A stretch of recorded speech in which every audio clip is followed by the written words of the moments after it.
الحمد للہ رب العالمین والصلاة والسلام علی رسولہ الامین وعلی آلہ وصحبہ اجمعین اما بعد۔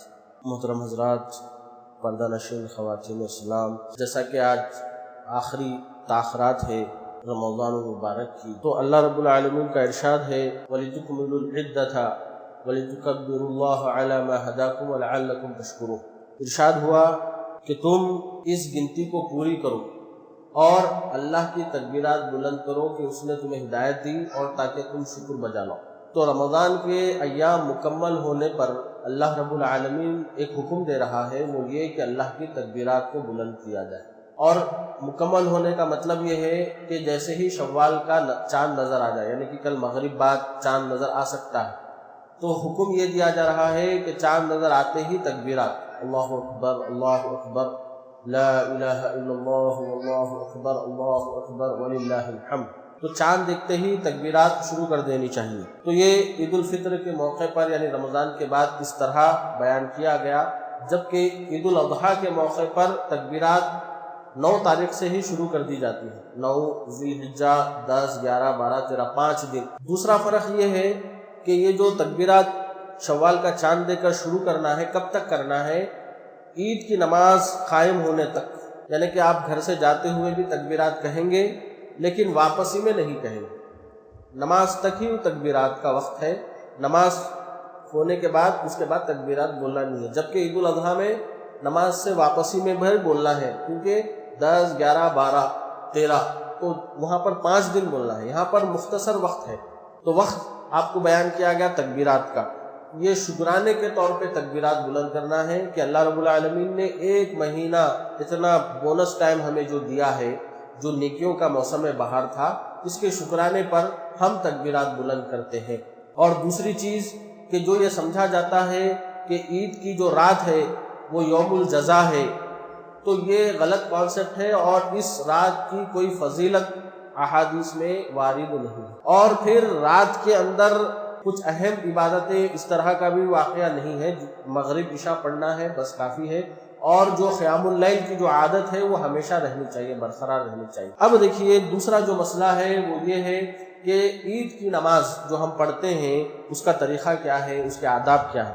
عید کی جو نماز کا وقت ہے وہ سورج طلوع ہو کر ایک نیزہ اوپر جب چلا جاتا ہے، یعنی کہ سورج نکلنے کے 20 منٹ لگ بھگ، ایک نیزہ جب سورج اوپر چلا جاتا ہے تب سے عید کی نماز کا وقت شروع ہوتا ہے اور وہ زوال تک رہتا ہے، یعنی ظہر کی نماز سے وقت سے پہلے، یعنی کہ 12 بجے اپروکسیمیٹلی سورج جو ہے زوال شروع ہو جاتا ہے، تو اس سے پہلے تک ہم یہ وقت میں نماز ادا کر سکتے ہیں۔ فرق یہ ہے کہ عید الفطر تاخیر سے ادا کی جاتی ہے اور عید الاضحیٰ جلدی ادا کی جاتی ہے، کیونکہ عید الاضحیٰ میں پہلے کچھ کرنا نہیں ہے، اس لیے فوراً جلدی ادا کر کے بعد میں ہم کیا کر سکتے ہیں، قربانی کا جو ہے جانور ذبح کر کے قربانی کا گوشت مسکینوں تک پہنچا سکتے ہیں، اس لیے جلدی کرنا ہے۔ عید الفطر میں تاخیر اس لیے کرنا ہے کیونکہ صدقہ فطر ادا کرنا ہے فجر کی نماز کے بعد، تو وقت ملے گا زیادہ تو ہم مسکینوں تک پہنچ کر ان کو صدقہ فطر ادا کر سکتے ہیں۔ تو دونوں کا نماز کا وقت سیم ہے لیکن افضل وقت دونوں کا الگ الگ ہے۔ عید الفطر دیر سے ادا کریں گے اور عید الاضحیٰ جلدی ادا کریں گے، اور اس کی حکمت بھی بیان کی ہے۔ اور جیسے ہی کل چاند نظر آ جائے تو صدقہ فطر ادا کرنے کا وقت بھی شروع ہو جاتا ہے۔ صدقہ فطر جیسا کہ بیان کیا گیا، ہر مسلمان پر پورے گھر والوں کی طرف سے 2.5 کلو 1 سا نکالنا واجب ہے، بچے سے بچہ، بڑے سے بڑا، عورت، ہر لوگ جو ہے اپنے پورے گھر والوں کی طرف سے نکالیں گے 2.5 کلو اور مسکینوں کو حوالے کر دیں گے۔ تو عید کا چاند نظر آنے کے بعد سے اس کا وقت شروع ہوتا ہے اور افضل وقت فجر کی نماز ادا کرنے کے بعد ہے، اور جو وقت وسیع وقت جو موسع وقت ہے صحابہ 1-2 دن پہلے بھی دے دیا کرتے تھے، نکال دیا کرتے تھے۔ اب دیکھیے کہ عید کو جانے سے پہلے اللہ کے رسول صلی اللہ علیہ وسلم نے جو آداب بیان فرمائے ہیں کہ غسل کرنا ہے اور اچھے کپڑے پہننا ہے اور خوشبو لگانا ہے۔ بعض لوگوں کو دیکھا گیا کہ وہ جس طرح کے چاہے کپڑے پہن کر جو ہے عید کو چلے جاتے ہیں، نماز کو چلے جاتے ہیں، آنے کے بعد اچھے کپڑے، نئے کپڑے پہنتے ہیں، جبکہ اصل کب پہننا ہے نئے کپڑے عید کی نماز کو جانے کے لیے، وہ اصل عید ہے، عیدگاہ کو جانا یہ اصل عید ہے۔ اس وقت اچھے کپڑے، سلیقے کے کپڑے پہن کر، خوشبو لگا کر، غسل کر کے جانا ہے۔ تو آداب میں سے یہ بیان کیا گیا کہ جب آپ جا رہے ہو تو عید الفطر میں کھجور کھا کر جائیں، کہ آپ نے اب تک تو روزے رہے لیکن عید کے دن روزہ رکھنا حرام ہے، عید کے دن روزہ نہیں رکھنا ہے، اسی لیے آپ کو کہا گیا کہ کھجور کھا کر، فجر کے بعد کھجوریں کھا کر آپ عید کی نماز کو جائیں گے عید الفطر میں، کیونکہ یہ روزہ رکھنے کا دن نہیں ہے، اس لیے آپ کو کہا جا رہا ہے۔ اور پھر بتایا گیا کہ آپ جس راستے سے جا رہے ہیں پیدل جائیے،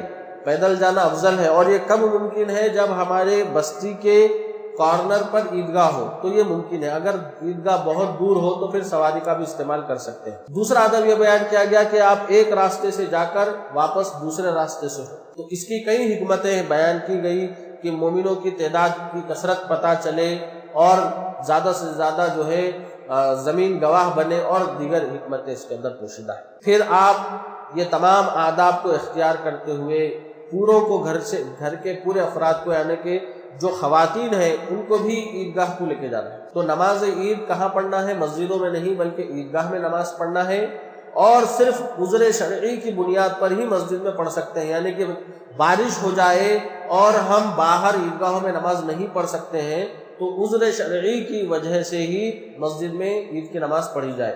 عید کی نماز عیدگاہوں میں ہی پڑھنا ہے، اللہ کے رسول ہمیشہ عیدگاہ میں جا کر نماز پڑھا کرتے تھے۔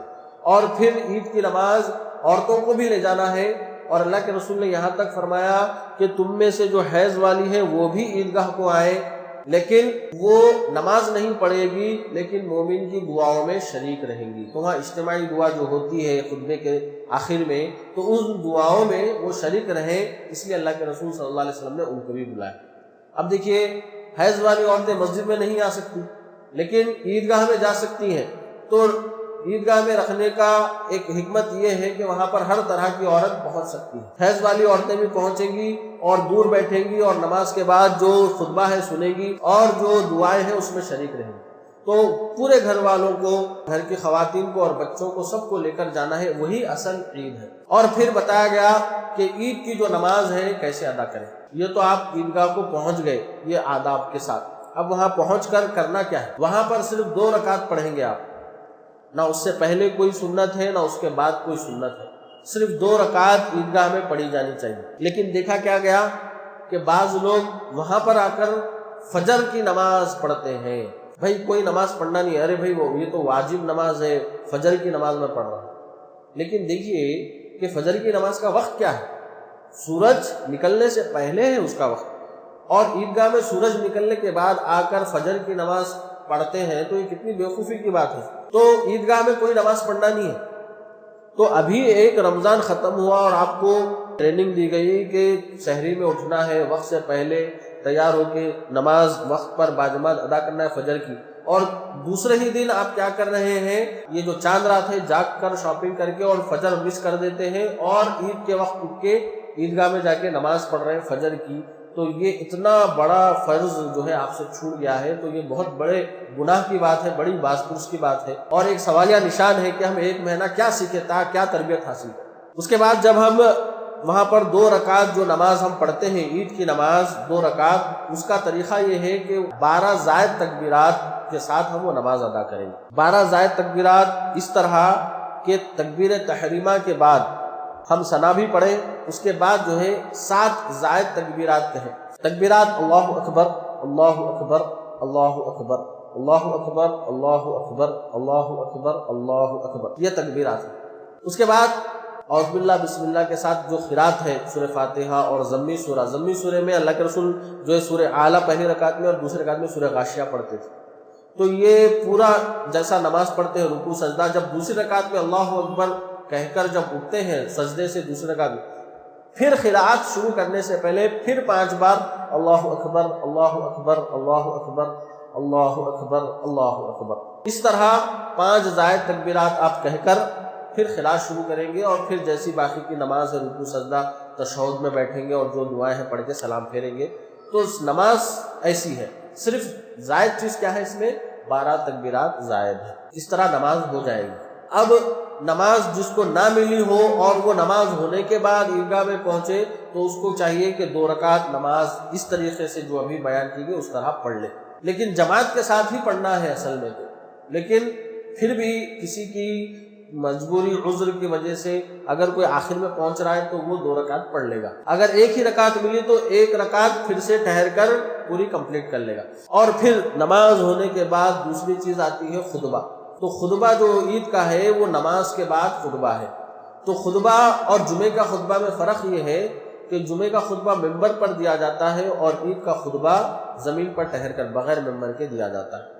اور دوسری چیز یہ کہ جمعہ کا خطبہ 2 ہے، یعنی کہ بیچ میں خطیب صاحب بیٹھتے ہیں ایک خطبہ دینے کے بعد، پھر اٹھ کے دوسرا خطبہ شروع کرتے ہیں جمعہ کے اندر، لیکن عید کے خطبے میں صرف ایک ہی خطبہ ہے، اس میں درمیان میں بیٹھنا نہیں ہے، ایک ہی خطبہ دینا ہے اور ختم۔ وہ جو خطبہ ہے اللہ کے رسول صلی اللہ علیہ وسلم نے فرمایا کہ جو بیٹھنا ہے سنے اور جو جانا چاہتا ہے جائے، یعنی کہ کسی کو اگر ایمرجنسی ہے، جلد میں ہے تو وہ جا سکتا ہے، اجازت ہے، لیکن ایسا نہیں ہے کہ ہر کوئی اٹھ کے بھاگ رہا ہے، ایسی بات نہیں ہے۔ وہ بھی ایک اہم حصہ ہے عید کا، خطبہ سنیں گے تو عید کی طرح لگے گا، جو اہم تعلیمات ہیں اور جو دعا ہے اس میں شریک ہونا ہے، اسی لیے تو عورتوں کو بھی بلایا گیا۔ تو تمام لوگ عید کی نماز ادا کریں، اس کے بعد جب خطبہ ہو جائے تو پھر اس کے بعد ملاقات کا جو ہے وہ سسٹم کہ جب صحابہ آپس میں ایک دوسرے سے ملتے تھے عید کے دن تو یہ دعا دیتے تھے تقبل اللہ منا و منکم، کہ اللہ ہم سے اور آپ سے نیک اعمال جو ہم کیے ہیں وہ قبول فرما لے۔ تو یہ اس طرح دعا دینا ہے۔ وش کیسا کرتے؟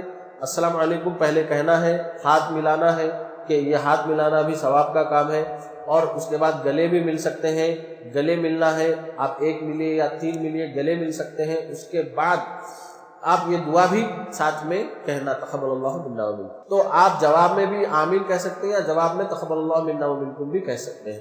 تو یہ ملاقات ہو گئی، تو آپ یہ ملاقات کر کے گھر جا سکتے ہیں، اور گھر جا کر جو عیدی ہے وہ دے سکتے ہیں، کیونکہ عیدی یعنی کہ عید کے دن بچوں کو عیدی دینے سے جو خوشی دل میں پیدا ہوتی ہے، اس پر حدیث یہ ہے کہ اللہ کے رسول فرماتے ہیں جو مسلمانوں کے دلوں کو خوشی سے بھر دیتا ہے اللہ تعالیٰ بھی اس کے دل کو خوشیوں سے بھر دے گا۔ تو آپ عیدی دے رہے ہیں یا عید کے دن کچھ کھلونے دلا رہے ہیں تو یہ بالکل کر سکتے ہیں، اس سے خوشیاں بانٹی جا سکتی ہیں کیونکہ خوشی کا دن۔ اب دیکھیے کہ اس خوشی کے دن ہم کیسا گزارنا چاہیے، خوشی کا دن ہے تو کیسا گزارنا چاہیے۔ تو اللہ کے رسول صلی اللہ علیہ وسلم کے دور میں اشعار گنگناتی تھی لڑکیاں، اور مسجد میں جو ہے کرتب ہوتے تھے، یعنی کہ جو فوج تھی جو کرتب، جیسا کہ 15 اگست کو آپ دیکھتے ہوں گے وہاں پر جو ہے فوجی جو ہے اپنے کچھ کرتب دکھاتے ہیں، تو اسی طرح کا معاملہ ہے۔ تو تھوڑا سا اس طرح کا کرتب جو ہے دکھایا گیا مسجد میں، اور حضرت عائشہ رضی اللہ عنہا نے نبی صلی اللہ علیہ وسلم کی پیٹھ پیچھے سے دیکھا تھا یہ کہ آدمی جو ہے کرتب دکھا رہے ہیں، جو وہ تیر چلا رہے تھے، جو نشان لگا رہے تھے وہ دکھا رہے تھے۔ جائز تفریح کر سکتے ہیں، اور اشعار جو ہے لڑکیاں گنگناتی تھیں۔ حضرت ابوبکر صدیق رضی اللہ عنہ آئے اللہ کے رسول کے حجرے میں تو دیکھا کہ لڑکیاں جو ہے دف بجا رہی ہیں اور اشعار گنگنا رہی ہیں، تو وہ جھڑک دیے کہ اللہ کے رسول کے گھر میں یہ کیا ہو رہا ہے۔ تو اللہ کے رسول چہرے سے ہٹائے چادر اور کہے اے ابوبکر یہ عید کا دن ہے، چھوڑ دو ان کو، یعنی کہ اجازت ہے، عید کے دن اتنی اجازت ہے۔ تو یہ باقی دن اس طرح ہم گزار سکتے ہیں۔ اور دوسروں سے ملاقات کے لیے گھر جانا صلہ رحمی کی خاطر، کہ عید کے دن صلہ رحمی جو ہے ہوتی ہے، تو اس طرح صلہ رحمی کے غرض سے ہم دوسروں کو عید ملنے جا سکتے ہیں۔